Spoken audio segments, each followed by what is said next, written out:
আমার অতি আদরের আর অতি সম্মানের ছোট ভাই আর বড় ভাই দেখেন যে আমার ছোট ভাই বিলাত আলী আমাকে স্টার দিছে 11টা।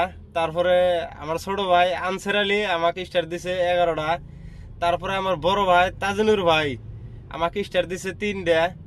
এখন আমার ভাই ঘরে আমি কইতেছি যে ভাই স্টার মানুষকে দিবার গেলে নিজের পয়সা দিয়ে কেনা লাগে, কিনা তারপরে মানুষকে স্টার পাঠান লাগে। তাই আমি আপনার ঘরে আমার ফেসবুকের যত ভিউয়ার্স আছে আমি সবে কি অনুরোধ করতেছি, ভাই নিজের টাকা খরচ করে স্টার কিনে মানুষকে পাঠানোর দরকার নাই। কে ফেসবুকে থেকে পয়সা পাবার হলে মানুষ এমনি পাবো।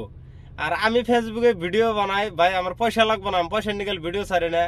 এই যে আপনারা ভিডিও দেখেন, লাইক করেন, কমেন্ট করেন, ফেসবুকে মেসেজ করেন, আমার অনেক ভালো লাগে, ফুর্তি লাগে। আমি বয়ে বয়ে মানে মেসেজ দেখি, মানুষের কমেন্ট দেখি, আমার অনেক ফুর্তি লাগে, মানে টাইম পাস করি।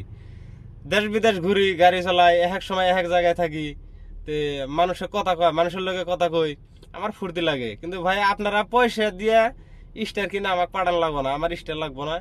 তো ফেসবুকে থেকে পয়সা দিব রইলে দিব। আর ফেসবুক থেকে পয়সা যদিও পাই, এখন 2-1 টাকা করে ঢুকতেছে, কিন্তু ভাই অ্যাকাউন্টে পয়সা ঢুকলে পয়সা আমার লাগবো না, পয়সা আপনারে ভাগা নিয়েন। আমার ফেসবুকের যত দর্শক আছে আপনারা পয়সা ভাগা নিয়েন, আমার টাকা লাগবো না। কিন্তু আমি জাস্ট ফুর্তি করি, এনজয় করি, দেশ বিদেশ ঘুরি, একলা একলা থাকি, মানুষের লগে কথা কই, এই নিয়ে আমার ফেসবুকে ভিডিও ছাড়ার উদ্দেশ্য।